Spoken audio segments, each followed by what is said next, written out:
మన ఇండియాలో అయితే హిమాలయాస్, వెస్టర్న్ ఘాట్స్ పశ్చిమ కనుమల ప్రాంతంలో ఈ హార్న్బిల్స్ కనిపిస్తూ ఉంటాయి అన్నమాట. ముఖ్యంగా గ్రేట్ హార్న్బిల్స్ అనేవి ఎవర్ గ్రీన్ ఫారెస్ట్ లోను old growth, deciduous old growth అంటే ఎప్పటి నుంచో కొన్ని వందల వేల సంవత్సరాల నుంచి ఉన్న ఫారెస్ట్ లో ఎక్కువ కనిపిస్తాయి. ముఖ్యంగా హై ఆల్టిట్యూడ్స్ లో 600 మీటర్స్ నుంచి 2000 మీటర్స్ ఎత్తైన ఆల్టిట్యూడ్స్ లో ఇవి కనిపిస్తాయి అనమాట. ఇవి సపరేట్ గా నెస్టింగ్ చేసుకో, అంటే గూళ్ళు సపరేట్ గా కట్టుకో అనమాట. చాలా ఎత్తైన చెట్లు, మామూలు ఎత్తు కాదు, చాలా ఎత్తైన చెట్లలో ఎక్కడైతే చిన్న చిన్న క్యావిటీస్, చెట్ల లోపల షాలో గుంతలు ఉంటాయో అక్కడే చిన్న నెస్ట్ లాగా ఫామ్ చేసుకుని అక్కడే ఉంటాయి అనమాట.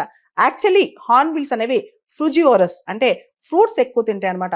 అప్పుడప్పుడు చిన్న చిన్న మ్యామల్స్ ని, రెప్టైల్స్ ని, బర్డ్స్ ని కూడా తింటాయి. సాధారణంగా అయితే ఫ్రూట్స్ ని ఎక్కువ తింటాయి అనమాట. హార్న్బిల్స్ పెద్ద పెద్ద ట్రీస్ మీద, పైన అసలు ఎవరు క్యాచ్ చేయలేని ట్రీస్ మీద, ఎవరు అసలు ఉండని ప్లేసెస్ లో ఉంటాయి అనమాట. అండ్ హార్న్బిల్స్ ని చాలా మంది పోచ్ చేస్తారు వాటి మాంసం తినడానికి, అదేవిధంగా వాటి బాడీ పార్ట్స్ కోసం.